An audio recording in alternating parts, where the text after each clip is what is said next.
Very good evening everyone. आज हम दैनिक जागरण के 7 दिसंबर के न्यूज को कवर करेंगे। तो दोस्तों, आप सभी का बहुत बहुत स्वागत है द हिंदू के क्लास में। आप सभी को मालूम है द हिंदू का इम्पोर्टेंस न केवल करंट अफेयर के लिहाज से बल्कि जो Hindi belt Hindi medium medium से जो तैयारी करते हैं उनके लिए बहुत बहुत महत्वपूर्ण होता है थॉट बिल्डिंग में, साथ ही साथ वोकैब के नजरिए से।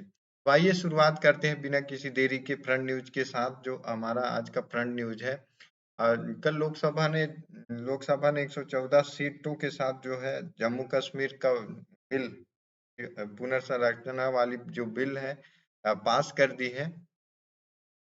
The Lok Sabha on Wednesday passed the Jammu Kashmir and Kashmir Reorganization Amendment Bill 2023 and the Jammu and Kashmir Reservation Amendment Bill 2023. The farmer seeking the reserve seat for Kashmiri migrant people displaced from Pakistan occupied Kashmir, POK, and scheduled tribe in the yet to be constitute 114 seats JNK assembly. तो लोकसभा ने बुधवार को एक विधेयक पारित किया। लोकसभा ने विधेयक पारित किया जो कि कश्मीर के पुनर्संगठन के लिए और कश्मीर के रिजर्वेशन के लिए विधेयक पास किया, जो कि उनके लिए जो कश्मीरी जो माइग्रेंट हुए हैं, पीओके गए हैं, उनके लिए डिस्प्लेस्ड जो कश्मीरी माइग्रेंट जो डिस्प्लेस हुए हैं उनके लिए रिजर्वेशन के लिए और विधानसभा में उनके सीट के लिए। Responding to statement made by opposition member that abrogation of Article 360 of the Constitution in JK could not put end to terror, Union Home Minister Amit Shah said that he had never made such a claim. तो opposition party के द्वारा ये claim लगाया गया, ये आरोप लगाया गया कि आप कि 370 के हटने से ऐसा कहा गया था कि 370 के हटने से वहां पे टेररिज्म खत्म हो जाएगा, लेकिन लेकिन इसका हवाला देते हुए जो है अमित शाह ने, गृह मंत्री ने कहा कि हमने ऐसा कोई दावा नहीं किया था, लेकिन हाँ, जीरो टेरर की बात की थी। ही said a zero terror plan formulated 3 years ago will be 100% implemented by the 2026 in the JK। उन्होंने कहा कि जब अपोजिशन पार्टी ने आरोप लगाया कि 370 के हटने के बावजूद भी जम्मू एंड कश्मीर में अभी तक टेररिज्म खत्म नहीं हुआ, तो सुप्रीम कोर्ट ने उसका जवाब, जो अमित शाह ने जवाब देते हुए कहा कि 2026 तक इसको इम्प्लीमेंट करने का प्रयास किया जाएगा 100% जीरो टेरर की Jammu and Kashmir. He said reservation seat of Kashmiri migrant who were displaced from their own home in 1990 will ensure the voice of the community is heard loud and clear in the JNK assembly if any such crisis arises in other they are able to stop it। उन्होंने कहा कि यह seat जो है Kashmiri migrant, Kashmir विस्थापित हुए थे, जो जो प्रवासी विस्थापित हुए उनके लिए 1990 में जो विस्थापित हुए उनके लिए एक आवाज की तरह होगी ये रिजर्वेशन बिल। इससे जो है आगे ऐसी कोई सी भी क्राइसिस अगर आती है, ऐसी कोई क्राइसिस, ऐसा कोई संकट आता है, तो वे जो है उस संकट का सामना खुद करने के लिए जो है एबल हो सके, सक्षम हो सके उसको रोकने के लिए। The reorganisation bill increase the total number of seats in the JK assembly from 107 to 114 with reservation of 9 seats for the scheduled tribes for the first time. It also empowered the lieutenant governor to nominate three number of assembly two from the Kashmiri migrant community, including one woman, and third member being a representative of people from POK who took refuge in the India following the wars Pakistan in 1947 and 60-65 and 1971। उन्होंने कहा कि यह bill empower करेगा या शक्ति देगा कि वहां के लेफ्टिनेंट किसी भी 3 पर्सन को जो माइग्रेंट हुए थे 1947 में, 1965 में, 1971 में, जो पीओके से इंडिया आए थे, इंडिया की शरण ली थी इस वार के दौरान, उनको जो है नॉमिनेट कर सकते हैं, ऐसा जो है अमित शाह जी ने कहा है। तो उस बिल में ऐसा उल्लेख है जो कि अमित शाह ने बताया। तो 107 से लेकर 104 तक विधानसभा से 14 तक विधानसभा सीटों की संख्या बढ़ा दी गई है। ये था फर्स्ट आर्टिकल। सेकंड है हमारा, ये आर्टिकल जो है जीएस पेपर 2 से रिलेटेड है। जीएस पेपर 2 से इसको रिलेट कर सकते हैं। Second news is government need latitude to make peace says CJI. CJI ने कहा कि सुप्रीम को सरकार को शांति बहाल करने की जरूरत है। Nothing that the government should be given leeway if A compromise is necessary to save the nation. Chief Justice of India D.Y. Chandrachud said on Wednesday that the Assam record of 1985 and the new citizenship regime which followed in its wake might have have been a adjustment reached by the Rajiv Gandhi government to clamp the webs of violent anti-migrant immigrant protect that rolled over the northeast state for years. The threatened threatened national peace. तो Supreme Court के chief justice of India DY Chandrachud ने कहा कि अगर compromise समझौता करने से देश की शांति बहाल होती है तो सरकार को चाहिए कि समझौता कर लेने चाहिए। और उन्होंने यह भी कहा कि 1985 में जो राजीव गांधी के द्वारा इन 1985 सिटीजनशिप जो असम समझौता हुआ था राजीव गांधी की सरकार के द्वारा, उन्होंने कहा कि उस समय वो सरकार ने वहां की शांति बहाल करने के लिए और जो भी एंटी इमिग्रेंट प्रोटेस्टर थे उनको उनकी सुरक्षा के लिए समझौता किया गया था।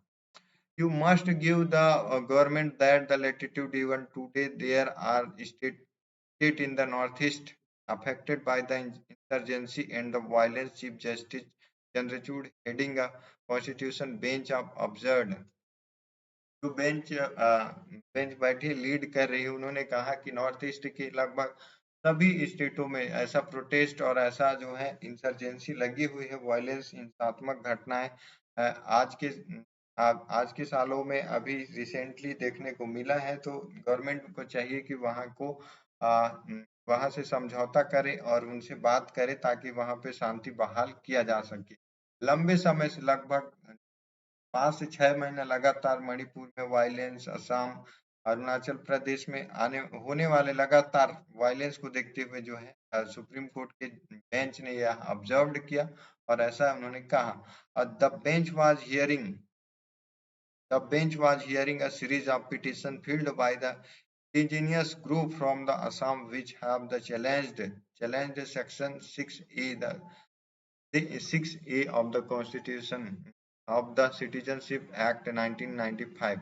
The petitioners, represented by senior advocate Shyam Diwan, claimed the provisions become a beacon for more foreign in the infiltrations into Assam, leading the destructions of local cultural identified।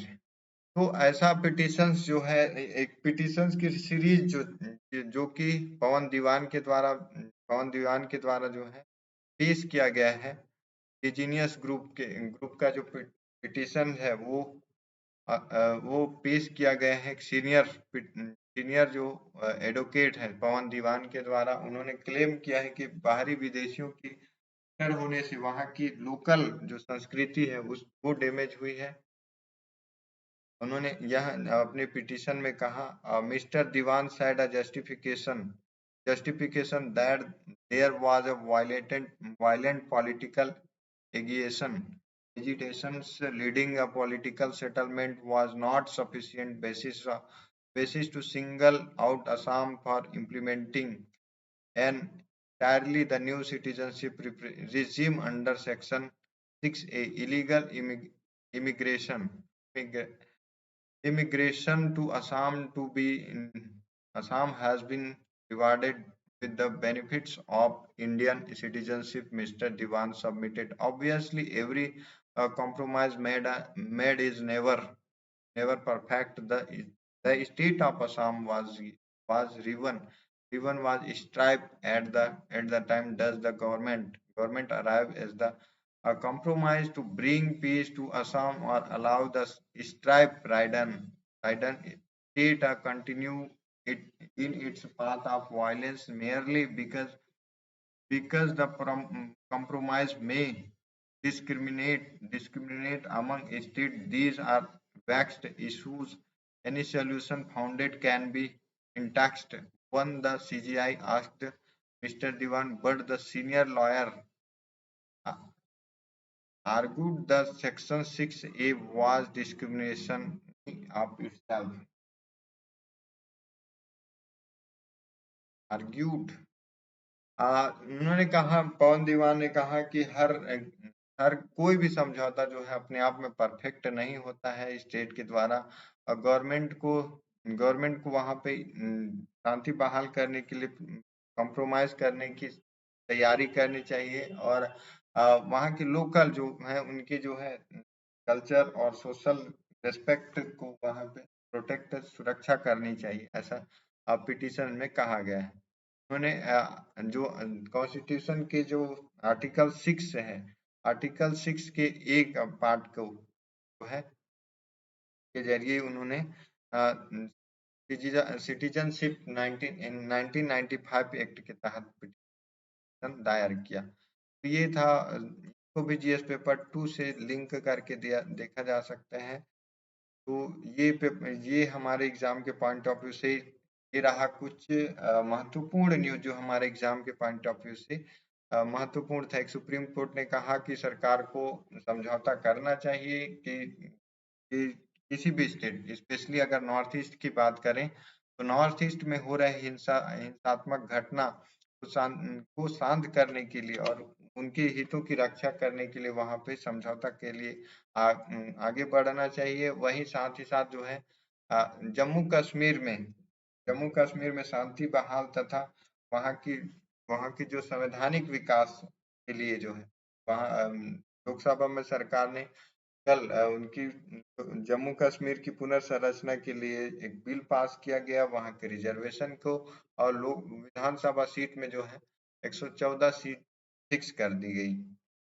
ये था न्यूज हमारा। Third news is not important. Tin murders his sister for Fehling in the love with SC man.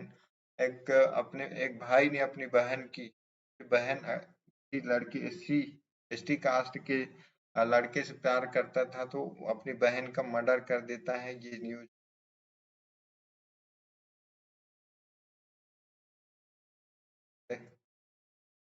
हमारे लिए कुछ special news नहीं है। केजरीवाल ने कहा जल बोर्ड को कैग से ऑडिट कराए।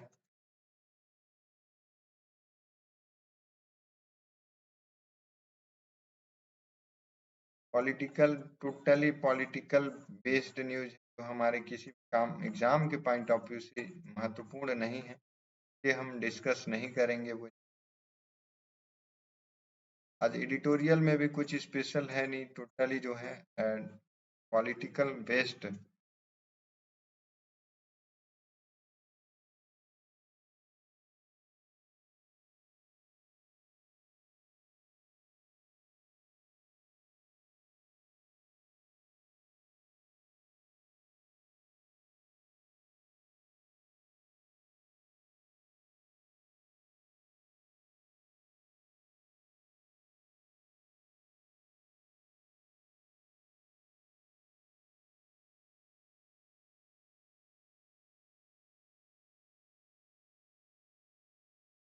जस्ट सेकंड गाइस, ये चीज रिलोडिंग।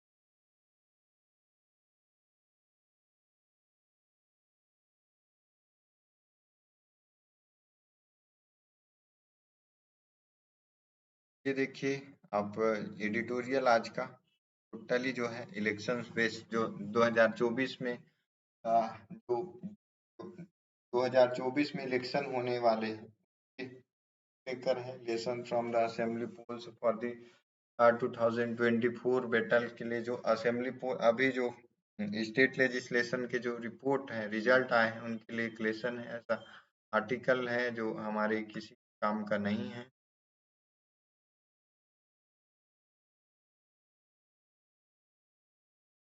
ये टोटली ये एडिटोरियल जो है एमपी को लेकर है। एमपी में क्या कैसे एनडीए सरकार की एनडीए का चला है वहां पे माहौल बारे में है। तो आज के लिए हम यहीं पे रुकते हैं। तो हमारे लिए कुछ महत्वपूर्ण न्यूज नहीं है तो हमें अननेसेसरी न्यूज को कवर नहीं करना है, अपना टाइम सेव करना है। आई होप कि मेरा इनिशिएट आपको पसंद आया होगा और आज का सेशन को आप एंजॉय करे होंगे। ज्यादा से ज्यादा दोस्तों तक शेयर करना और साथ में कमेंट में जरूर बताना कि यह वीडियो कैसा लगा और इसमें क्या सुधार की जरूरत है। अपना पढ़ाई करते रहिए, प्रैक्टिस करते रहिए ज्यादा से ज्यादा, क्योंकि प्रैक्टिस मैक्स मैन परफेक्ट जितना